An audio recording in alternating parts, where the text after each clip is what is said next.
നമസ്കാരം.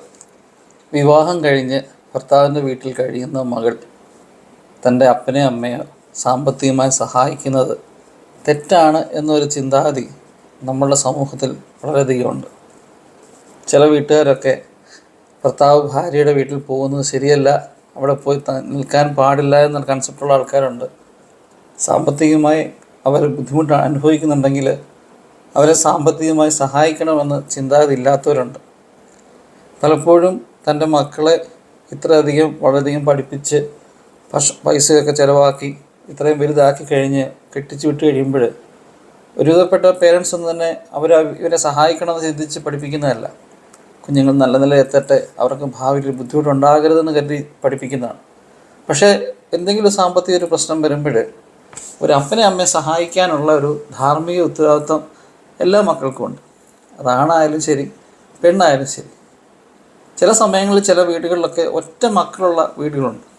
ഞാൻ പറഞ്ഞു വരുന്നത്, ഒരു അമ്മ, ആ അമ്മയ്ക്ക് ഭർത്താവ് വളരെ മുമ്പ് തന്നെ മരിച്ചു പോയതാണ്. മകളെ വളരെ കഷ്ടപ്പെട്ട് അവർ ജോലിയൊക്കെ ചെയ്ത് ചെറിയ ചെറിയ ജോലിയൊക്കെ ചെയ്ത് പഠിപ്പിച്ച് വലുതാക്കി വിവാഹം കഴിപ്പിച്ച് വിട്ടു. ഭർത്താവിൻ്റെ വീട്ടിലാണ്.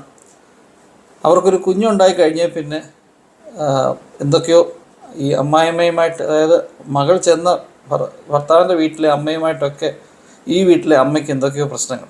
കാരണം ഈ വീട്ടിലെ അമ്മ അവിടെ ചെല്ലുമ്പം അവർ വളരെ മോശമായിട്ട് സംസാരിക്കുകയും എന്തോ നിങ്ങൾ ഒന്നും കഴിക്കാതെ കിടക്കുകയാണ്, അല്ലെങ്കിൽ ഒന്നും കാണാതെ കിടക്കുന്ന ആൾക്കാരാണ് എന്നുള്ളൊരു ഭാവത്തിൽ അവരെ ട്രീറ്റ് ചെയ്യുകയും, എന്നാൽ ബന്ധുക്കളൊക്കെ ചെല്ലുമ്പം അവരെ നന്നായിട്ട് നോക്കിയാലും ഇവർക്കൊരു ഗ്ലാസ് വെള്ളം പോലും കൊടുക്കാതൊക്കെ പെരുമാറുകയൊക്കെ ഇങ്ങനെ വളരെ മോശമായിട്ടൊക്കെ പെരുമാറുന്നുണ്ടായിരുന്നു. എന്നാൽ മകൾ ഇതൊന്നും വലിയതായിട്ട് മൈൻഡ് ചെയ്യുന്നില്ല. മകളുടെ ഭാഗത്ത് വളരെ സൈലൻ്റായിട്ടുള്ള പ്രതികരണമാണ് സ്വന്തം അമ്മയോട്. ഇടയ്ക്കൊക്കെ ഇവർ പൈസയൊക്കെ അയച്ചു കൊടുക്കുമായിരുന്നു. ഈ അമ്മയ്ക്ക് വേറെ വരുമാന മാർഗ്ഗമൊന്നുമില്ല. മകളുടെ ജോലിയിൽ നിന്ന് കിട്ടിക്കൊണ്ടിരുന്ന ശമ്പളമൊക്കെ വെച്ചാണ് ഇവരുടെ കുടുംബം കഴിഞ്ഞുകൊണ്ടിരുന്നത്. വിവാഹം കഴിഞ്ഞും ഏകദേശമൊക്കെ മരുമകനും മകളും ഒക്കെ ഇടയ്ക്കൊക്കെ പൈസ കൊടുക്കുമായിരുന്നു. എന്നാൽ ഒരു സുപ്രഭാതത്തിൽ ഇവരുടെ ഈ പൈസ കൊടുക്കുന്ന രീതി അങ്ങ് നിന്നു. എന്നാൽ അത്യാവശ്യമൊക്കെ കയ്യിൽ ഇച്ചിരി സേവിങ് ഒക്കെ ഉള്ള സ്ഥിതിക്ക് അവരങ്ങ് മുന്നോട്ട് പോയി.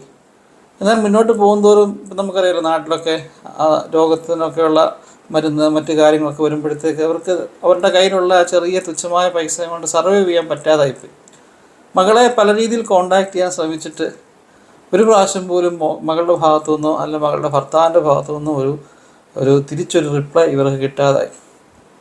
പിന്നീട് അവരന്വേഷിച്ച് ചെന്നപ്പോൾ അവരറിഞ്ഞു, ഇവർ ഈ സ്ഥലത്ത് നിന്ന്